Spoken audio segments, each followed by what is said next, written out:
All right, this is it. The hurricane warning has been announced. Hurricane Ian is causing people to lose their ever-loving minds. Now, here's a headline from Fox Business. It says that Costco raided as customers stockpile ahead of hurricane.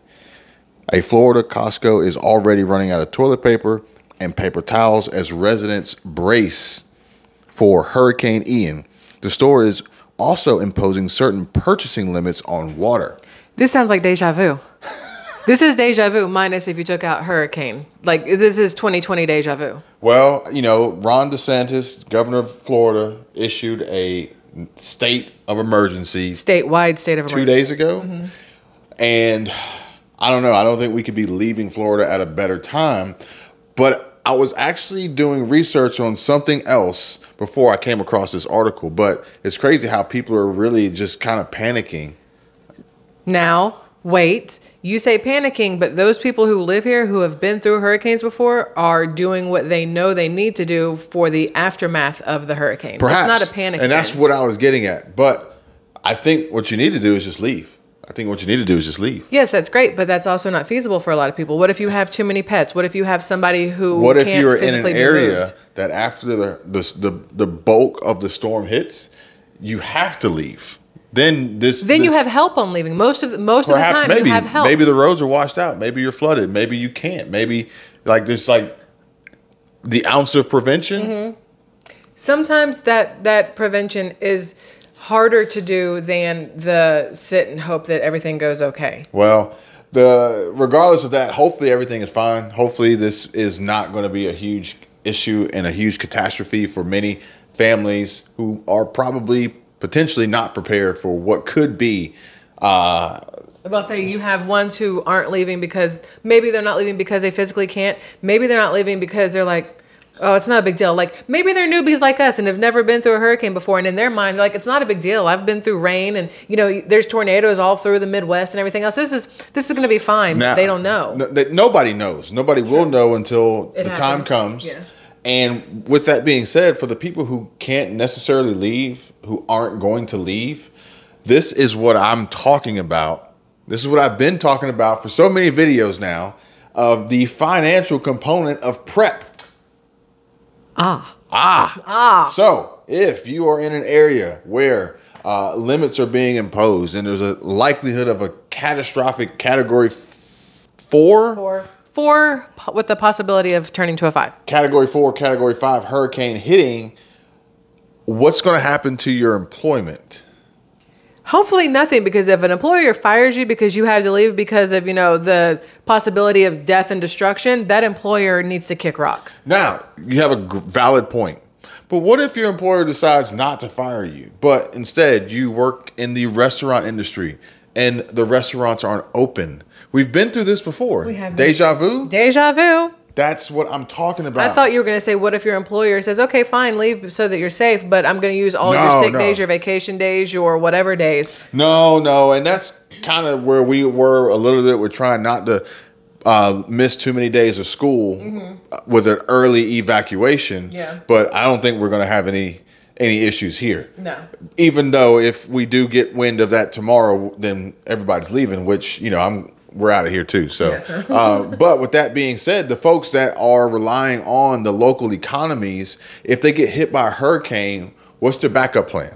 Where are they going to go? They still have bills to pay. So if you got a car note, if you've got a mortgage, case in point, if you got a mortgage and you get hit by a hurricane, the mortgage company still wants their money. Yeah. Whether you're working or not, whether you're able to live in your house, whether you're able to live in a house or not, even if the house has suffered major damage, you still have to pay your mortgage while also trying to fix the house too. So that's double money. Right. And this is what I'm talking about. This is that emergency preparedness backup plan, financial component of preparation for the simple fact that you can't control the weather.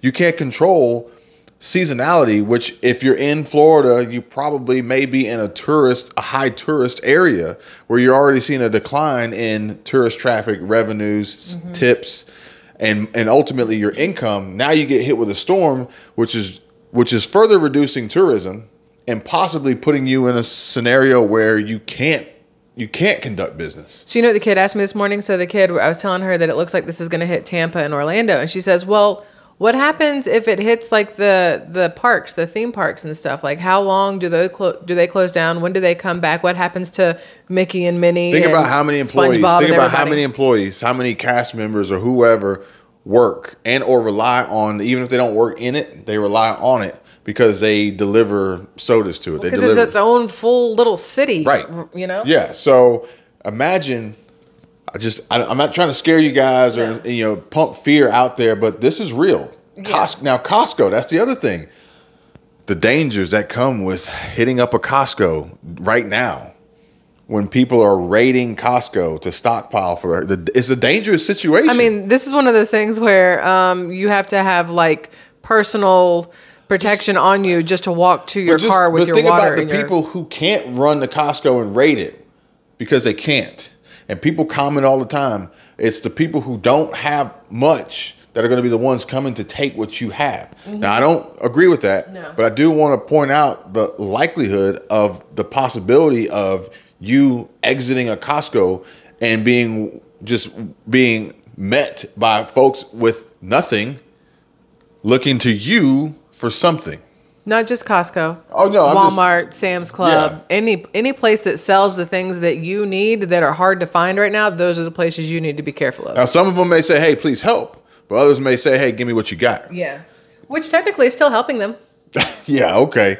But but at the same time, you got some people out there who probably may be going a little bit overboard and bulk buying and hoarding some of these items and making it so that other people can't have their fair share. Look, when I would go to Costco in Georgia just for like regular everyday life, there was nothing impending, no doom, no whatever. People would go in there with those little flat carts and load up case upon case upon case of water. And everything in me is going, I really hope you have 72 children at home. Like, no, they did. They had a bunch of teenagers on 14th Street on the bridge trying to sell that water for $1. That's true. Just disrupting traffic and causing problems with no permit whatsoever. There's a smart side hustle and a stupid side hustle. Yeah, that was stupid. It was dangerous. Mm-hmm. It just screwed up traffic. People were confused. It was a terrible idea. But the point is that one, folks, I hope you guys are paying attention. Your thumb for one. One. Okay. Number one, I hope you guys are prepared. Okay. I hope you guys are paying attention. Two. You're an idiot. Two. No, put just that finger up. I dare you. You can't do it. This is besides the point. The point is that things are getting a little crazy out there. Hopefully you guys are preparing for this or have been preparing. Especially if you live in Florida, you probably already had a disaster recovery plan in place for hurricanes. Like, hurricane in Florida is not like, oh my God, I can't believe it's happening. Like, you should have known that already. But with that being said, there is a potential that if this does cause huge problems, that local economies could suffer. Businesses could suffer. Employees could suffer. Regular paychecks could suffer. So if you're already in a situation where it's like, I can't miss a day. I can't miss hours. I hope I get tips tonight. I can't miss a paycheck or two or three. This is what I was talking about. Well, you got to keep in mind that a lot of these places that may possibly get hit are still in the process of trying to recoup from the last time they were hit, like Panama City, Pensacola. I don't think it's going that far, but if it were to get to Panama City, I mean, has a likelihood. Like, yeah, they got a little. They're closer to where Hurricane Ian could make landfall. As they're Pensacola a little farther away, but. I mean, Panama City, they're still building after Michael, Sally, Sarah.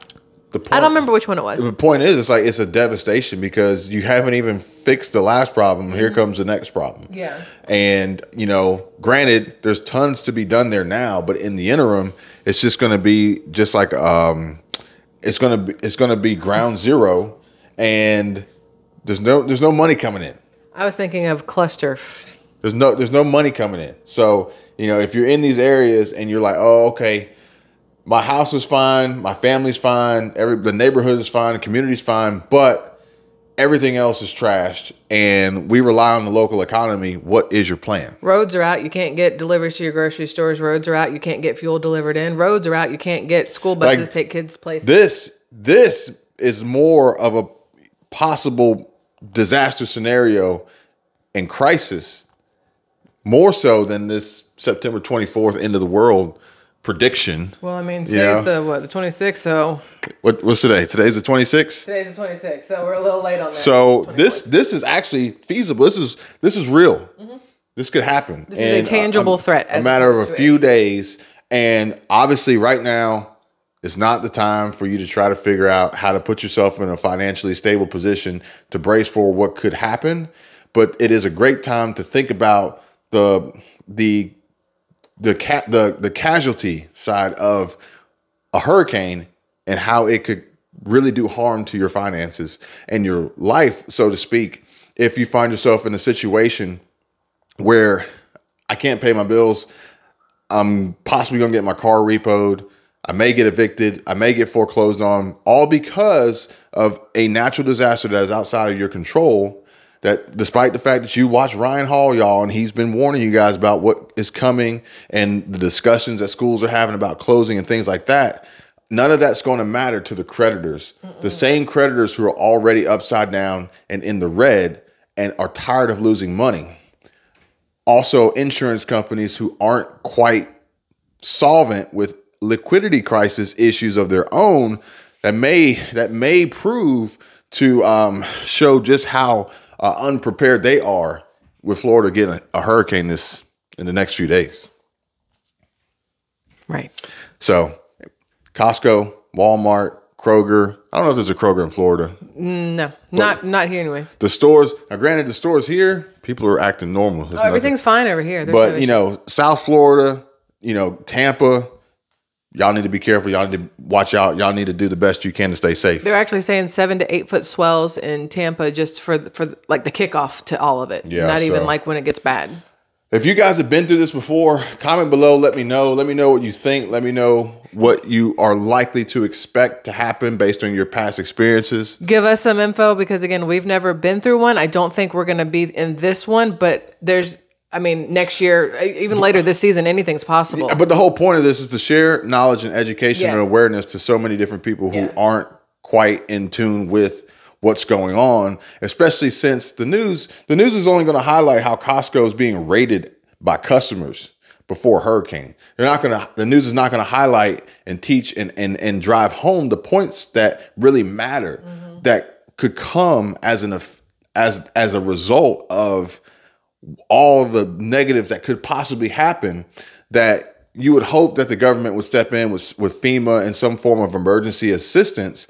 But even then, it's up to the creditor on what they decide. If you're in Florida and you rent a home and the owner is in Boise, Idaho, and they're like, I hate it for you. I understand that there's a storm, but you still got to pay rent because I'm broke. And all my other properties aren't paying, so I can't afford to not let you pay rent. Otherwise, you're going to be evicted. Couple things. One, Biden was actually supposed to be either today or tomorrow, but it got canceled because of the potential threat somewhere in Florida. I don't know exactly where, but he canceled because of the potential threat of the hurricane. And as he canceled, he also put in place FEMA and something else, like put them on alert or aware. National Guard and FEMA on alert for Florida.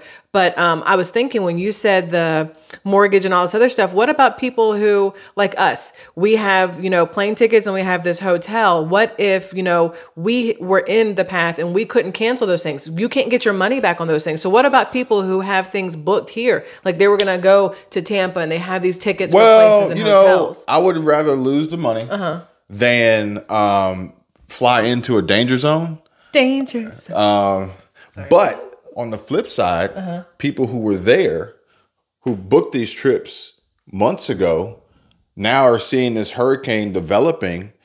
And Anthony, he got stuck on a cruise ship one time. I think like 5 years ago. Cozumel area, right? He got stuck on a cruise ship because of a storm. And so think about it. If you live in anywhere else in the country that's not going to be affected by this hurricane, right? And you're stuck down there, and you can't get out, that means you can't go back to work. That means you can't earn your paycheck if you need to. Now, granted, there are some people out there that's not an issue for them. They are insulated. They have income streams, multiple. They have passive income streams. They have ways of working from remotely anywhere. Granted, if Tampa or South Florida gets hit hard, the grid is probably going to be shut down and internet's going to be spotty. But the simple fact of the matter is maybe you don't live there and it will still affect you. It will still affect you financially. Yeah. So put it in a roundabout way. Just want to share this information with you guys so you guys know what's going on. This is real stuff that we're talking about here. And I hope you guys are, 1, listening, and 2, paying attention, and 3, being safe. 3. Don't do that. Yeah. Oh. Well, I didn't put the thumb up. Anyway, the point is, you guys be safe. Take care. I'll see you on the next one. Bye.